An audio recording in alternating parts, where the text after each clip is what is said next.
Bismillah, Assalamualaikum warahmatullahi wabarakatuh. Selamat datang kembali di video pembelajaran prakarya kelas 11 semester 1 SMA IT Albina Islamic Boarding School. Ini merupakan video pembelajaran yang keempat, di mana kita akan membahas tentang perencanaan pemasaran usaha kerajinan.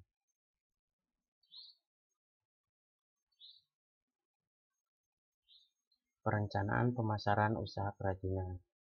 Indonesia sangat kaya, baik dari kekayaan alam maupun budayanya. Komoditas produk kerajinan negara Indonesia banyak dikenal di mancanegara. Banyak sekali pengusaha asal Indonesia yang menggantungkan hidupnya dari usaha kerajinan tersebut, baik yang sifatnya lokal maupun yang sudah go internasional. Apalagi di daerah sekitar lokasi pariwisata, sudah bisa dipastikan banyak warga Indonesia yang berjualan produk kerajinan. Indonesia memiliki banyak tempat wisata dan menjadi proses bisnis kerajinan yang sangat baik. Apabila seseorang sudah memutuskan menjadi seorang wirausaha, maka dia harus segera memikirkan tentang rancangan pemasaran produk yang akan dijual. Philip Kotler dan Gary Armstrong dalam bukunya Dasar-Dasar Pemasaran mendefinisikan pemasaran sebagai proses, di mana perusahaan menciptakan nilai bagi pelanggan dan membangun hubungan yang kuat dengan pelanggan, dengan tujuan menangkap nilai dari pelanggan sebagai imbalannya. Dengan demikian, pemasaran tidak hanya bagaimana memasarkan produk supaya laku, tetapi juga harus memiliki nilai lebih bagi pelanggannya. Beberapa hal penting yang berkaitan dengan aspek pemasaran yaitu: 1. Memahami seni menjual, 2. Menetapkan harga jual, 3. Menganalisis kepuasan pelanggan, dan yang keempat adalah promosi. Memahami seni menjual. Bagian penjualan merupakan salah satu bagian terpenting dalam sebuah perusahaan. Oleh karena itu, dibutuhkan tenaga jual yang profesional. Harus pula diingat bahwa penjual itu tidak hanya menjual produk atau bisnis saja, tetapi juga menjual kualitas produk tersebut. Kemudian selanjutnya, menetapkan harga jual. Menjual produk dengan harga mahal akan beresiko pada produk tidak laku dijual. Sebaliknya, menjual dengan harga murah juga akan berdampak pada persepsi konsumen terhadap kualitas produk. Untuk itu, penetapan harga harus disesuaikan dengan target pasar, segmen pasar, dan posisi produk di pasar. Hal-hal yang harus dipertimbangkan dalam menentukan harga sebagai berikut. Biaya bahan baku dan suplainya. Biaya ini menjadi biaya utama dalam penentuan harga jual produk. Yang kedua, biaya overhead. Biaya overhead menjadi faktor penting yang bisa dianalisis dalam penentuan struktur harga.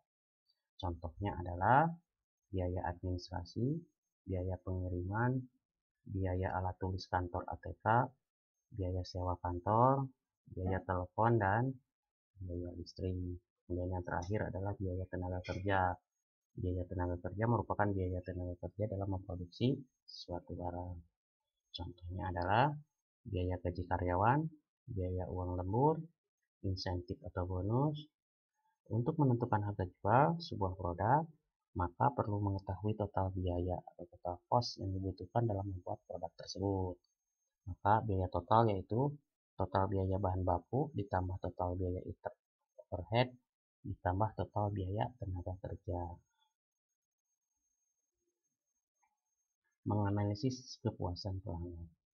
Kepuasan pelanggan adalah tingkat perasaan seseorang setelah membandingkan kinerja produk atau hasil yang bisa dirasakan dan sesuai dengan harapannya. Metode-metode yang bisa digunakan untuk mengukur tingkat kepuasan pelanggan adalah sebagai berikut. Sistem keluhan dan saran. Sistem ini bisa menggunakan cara formulir isian, kuesioner, uji sampel secara langsung dengan cara tanya jawab pelanggan, email, faksimili, telepon, dan situs di jaring sosial. Survei kepuasan pelanggan secara berkala. Sistem keluhan dan saran tidak bisa mencerminkan secara tepat dan akurat apabila hanya sekali dilakukan. Oleh karena itu, perlu dilakukan lebih dari satu kali survei agar diperoleh tingkat keakuratan yang lebih baik. Kemudian yang ketiga adalah gossiping atau mystery shopper. Cara ini adalah mempekerjakan orang untuk berpura-pura menjadi pembeli. Orang ini akan melaporkan hal-hal positif dan negatif dari pelayanan serta manfaat dari sebuah produk. Dan yang keempat adalah promosi. Promosi adalah suatu aktivitas yang dilakukan oleh perusahaan guna mengkomunikasikan, mengenalkan, dan mempopulerkan kepada pasar sasarannya. Ada 3 elemen penting dari sasaran atau target sebuah promosi, yaitu 1. Pembentukan merek atau branding. 2. Layanan kepada konsumen yang berupa komunikasi dan pemberian informasi. 3. Menciptakan kesetiaan pelanggan. Kemudian ada 6 kegiatan dan rencana yang bisa dilakukan untuk mengkomunikasikan produk dan merek usaha. A. Penjualan personal atau personal selling. B. Iklan atau advertising. C. Promosi penjualan atau sales promotion. D. Publikasi. E. Sponsorship. Dan F. Komunikasi di tempat konsumen yang akan membeli atau pin of purchase. Penjualan personal, personal selling. Penjualan personal adalah bentuk komunikasi yang menggunakan media individu. Kemudian iklan, advertising. Iklan adalah komunikasi produk melalui media dan tidak dilakukan secara individu atau perorangan.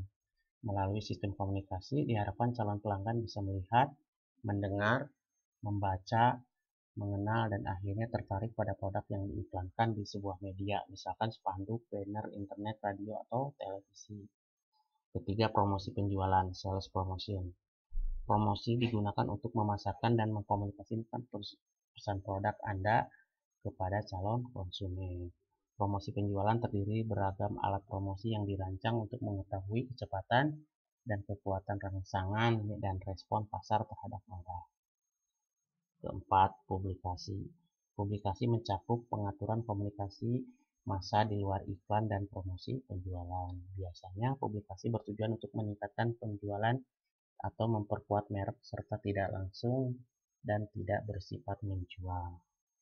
Kelima, sponsorship. Sponsorship merupakan aplikasi dalam mempromosikan produk atau merek yang berasosiasi dengan kegiatan perusahaan lain atau kegiatan pemerintah dan masyarakat.